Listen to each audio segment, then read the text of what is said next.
और इस पर चर्चा करने के लिए हमारे साथ खास मेहमान भी जुड़ गए हैं। पर्यावरणविद डॉक्टर त्रिलोक चंद्र सोनी जी इस वक्त हमारे साथ जुड़े हुए हैं। इसके अलावा हमारे साथ कानपुर से संवाददाता पंकज अवस्थी हमारे साथ जुड़े हुए हैं। दिल्ली से अपराजिता हमारे साथ जुड़ी हुई हैं। सबसे पहले त्रिलोक चंद्र सोनी जी का यहाँ पर रुख कर लेते हैं। त्रिलोक चंद्र जी, लगातार हम पर्यावरण को हो रहे नुकसान को लेकर चर्चा यहाँ पर करते हैं, लेकिन प्लास्टिक कहीं ना कहीं नज़रअंदाज होता हुआ नजर आता है।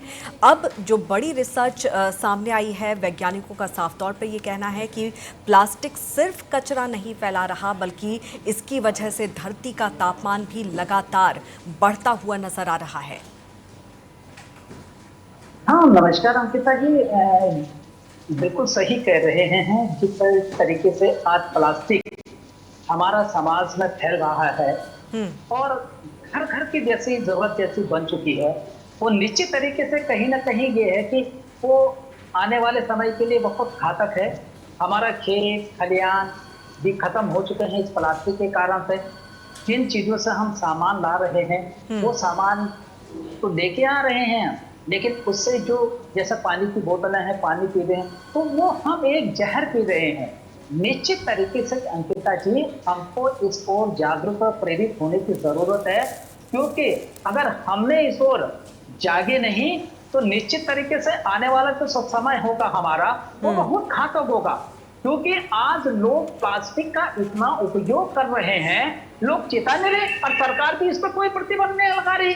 सरकार अगर ऐसे प्लास्टिक फैक्ट्रियों पे प्रतिबंध लगाती, प्लास्टिक पॉलिथीनों पर प्रतिबंध लगाती, तो आम बाजार में आता नहीं।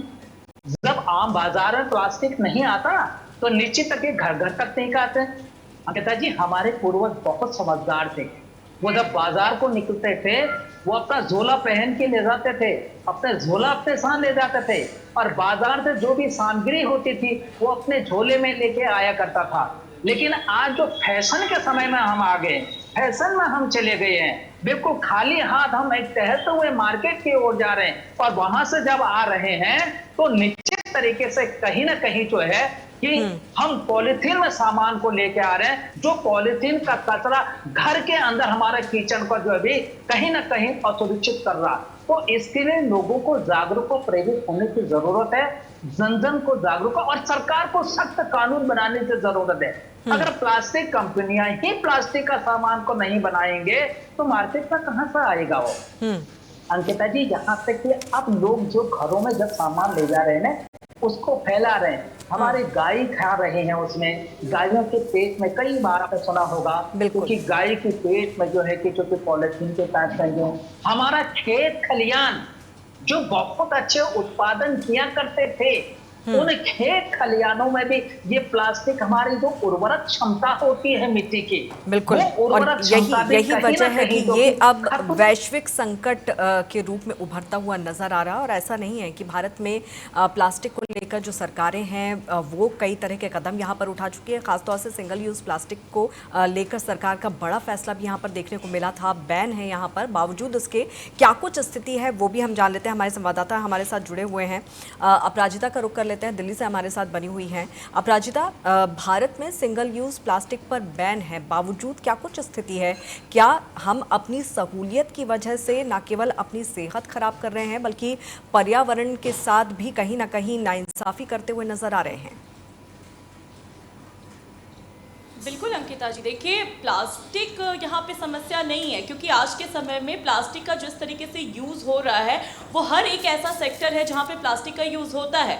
आप मेडिकल की दुनिया को देख लीजिए, मेडिकल की दुनिया में प्लास्टिक जो है सबसे अहम चीज़ माना जाता है। चाहे पीपीई किट की बात कर लीजिए, आईवी ड्रॉप की बात कर लीजिए, कई ऐसे संसाधन हैं जो मेडिकल के क्षेत्र में यूज़ किए जाते हैं प्लास्टिक से, ग्लव्स से लेके हर चीज़। तो ऐसे में क्या प्लास्टिक से आप पूरी तरीके से यहाँ पर जो है पल्ला नहीं झाड़ सकते हैं, क्योंकि इंसानी ज़रूरतों के लिए इसका आविष्कार किया गया था। लेकिन दिक्कत यहाँ पर प्लास्टिक नहीं, दिक्कत है उसको यूज़ करने का तरीका। जिस तरीके से इंसान अपने जीवन में इतना लिप्त हो गया है कि वो यूज़ करने के तरीके को भूलकर सिर्फ और सिर्फ अपने कंफर्टेबल जोन को देखता है। और जैसे कि हम ये देख रहे हैं कि पहले मैं अगर दिल्ली की बात करूँ, जहाँ पे मैं मौजूद हूँ, दिल्ली में अक्सर वातावरण पे बात होती है कि यहाँ का जो वातावरण है वो स्वच्छ नहीं है, पॉल्यूशन बहुत ज़्यादा हो रहा है। और पॉल्यूशन ऐसा हो रहा है कि जल से लेकर के वायु तक सब जो है खराब श्रेणी में आ रहा है। मतलब ना आप स्वच्छ हवा ले पा रहे हैं, ना आप अच्छा जल ले पा रहे हैं, तो मतलब साफ है कि कहीं ना कहीं इनको पॉल्यूटेड किया जा रहा है। इसमें सबसे अहम रोल प्ले करता है प्लास्टिक।